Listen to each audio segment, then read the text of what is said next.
Welcome back to the GSMC Sports Podcast brought to you by the GSMC Sports Network. We've talked a lot of NBA through the course of the show today. We are going to be sort of switching off here to a semi-related but different segment, talking about Caitlin Clark, who just last night became the all-time leading scorer in women's Division I basketball. Clark really started coming into the spotlight during Iowa's run last year in the NCAA tournament, the women's tournament that is, her little bump in with Angel Reese as well. And, the thing is with Caitlin Clark, we sort of knew for a good amount of time that she was headed on this trajectory to become the all-time leading scorer. She is putting up legit video game-like numbers that we really haven't seen before. And, I can't say that I'm obviously the number one women's college basketball fan in the world, but if you watch Caitlin Clark and what she does, she is legitimately so talented at the game of basketball. We had a meeting earlier at the GSMC Sports Network as far as, talking through this story and Caitlin Clark herself, and the question was asked, well, should an NBA team be willing to give her a tryout at least? And to my point, I said I think she could play on the Memphis Grizzlies right now legitimately. Yes, maybe there's a level of physicality and a little bit of speed as well, but I'm pretty sure she's taller than Jacob Gilyard, who has been playing significant minutes for them this season. And she has the shot-making ability. She is absolutely incredible. But my other response to this was the fact that I think she is so impactful for women's sports and giving it the credibility that it needs, that I think she sort of needs to stay within the realm of women's sports. Like, yes, it would definitely sort of transcend society if she was able to play in a men's league and do, even some of the stuff that she's currently pulling off right now at Iowa. But I think that she is going to be an absolute star. She already is a star.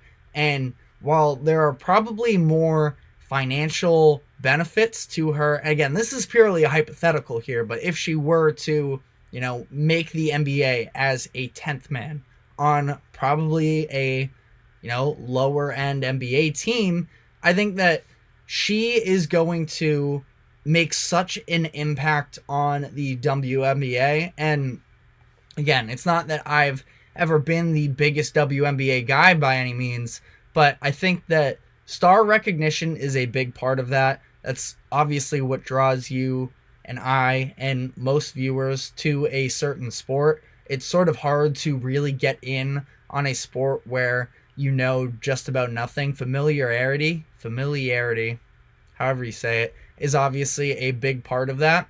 And I think that Caitlin Clark, the second that she steps foot on a WNBA court, she's going to probably set the record for the most watched regular season WNBA game of all time. And I don't even think that's a bold prediction, really. I think that just about everybody would, I don't want to speak for anybody, but I think that that should sort of be a common understanding, is that we really haven't had a player that has gotten this level of heights of national attention just at the college level. Obviously, there are tons of other WNBA players that have had their moments, and I think that it's great timing too, sort of, with Sabrina Ionescu this weekend is going to be facing off against Steph Curry in the Steph versus Sabrina challenge, the three-point shooting challenge, that is.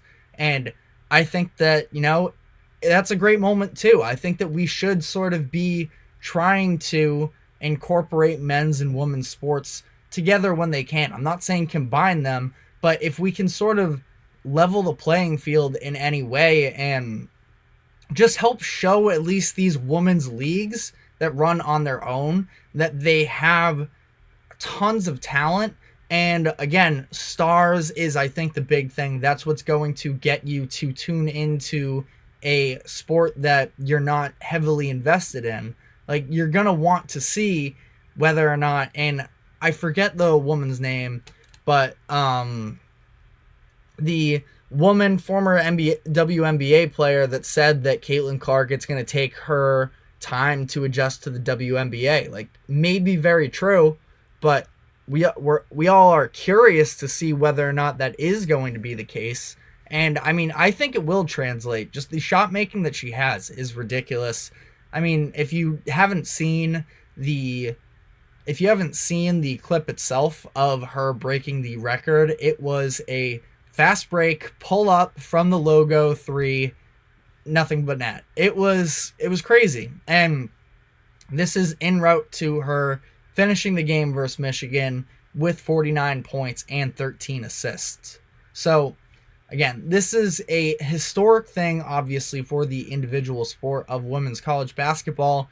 That, I mean, we saw last year them have the highest audience ever for a women's tournament game. There was a couple instances of those. I think one of them was LSU Iowa, and it was the national championship as well, I think, where two of the most streamed women's college basketball games in history.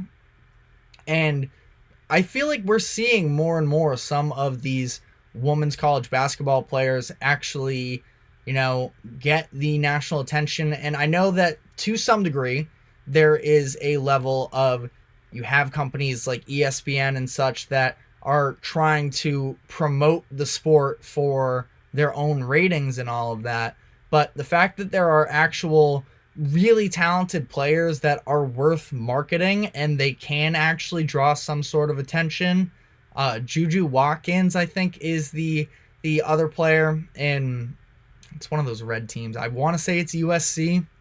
It's just, it's really impressive to see.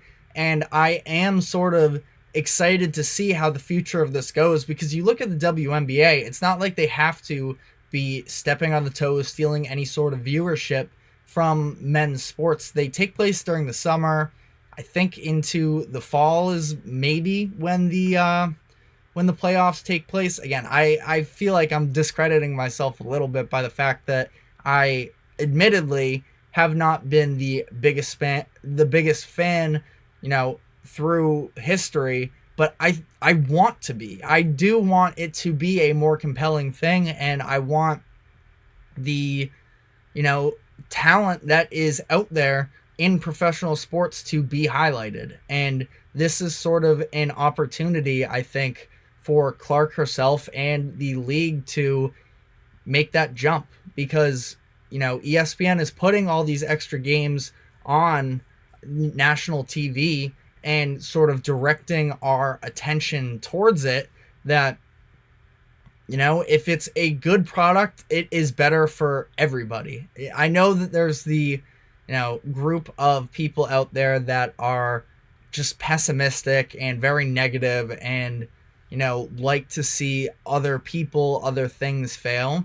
But there is no reason we should be rooting for this to not work out, because Caitlin Clark, again, a star in her own right, and the way that this has all played out for her and for Iowa and for women's college basketball, women's sports, is an incredibly positive thing.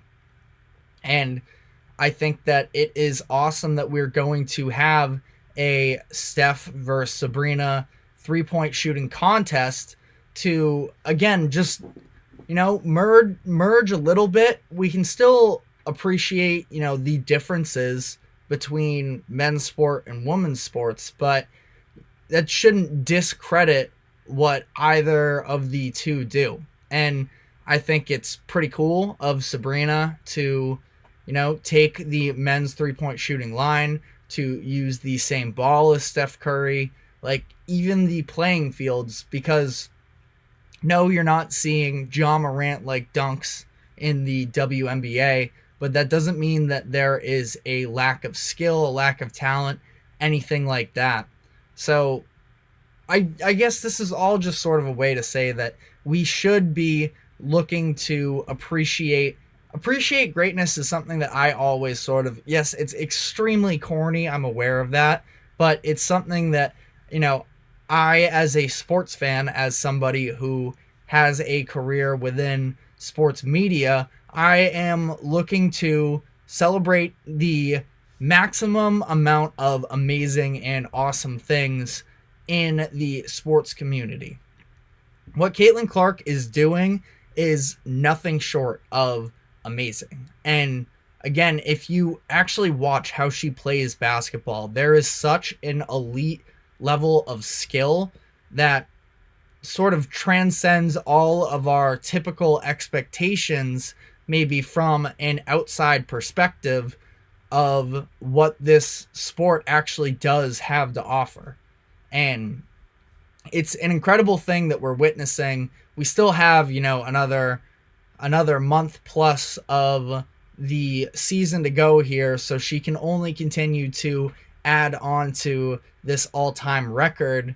And then, probably headed for another record-breaking March Madness, tournament where she will be drawing in viewers just to have people witness this greatness. And I think it's really cool to see. One quick side note, I thought that the Kelsey Plum comments on this whole thing as it was playing out was a little bit strange, and I don't think it was by any means malicious or anything like that, but she had some quotes talking about, like, thank you for taking this away from me.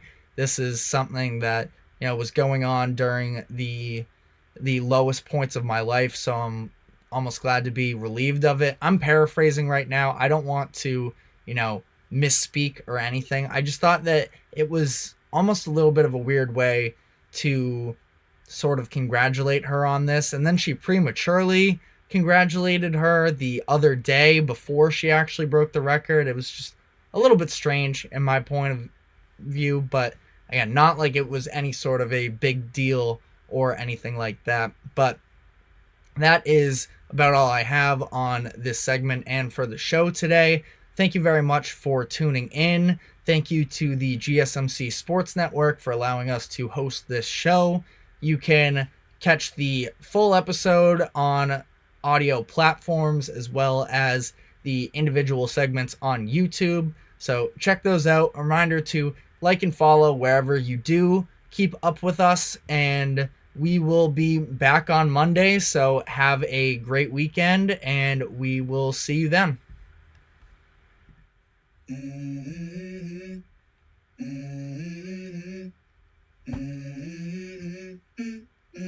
Let's go.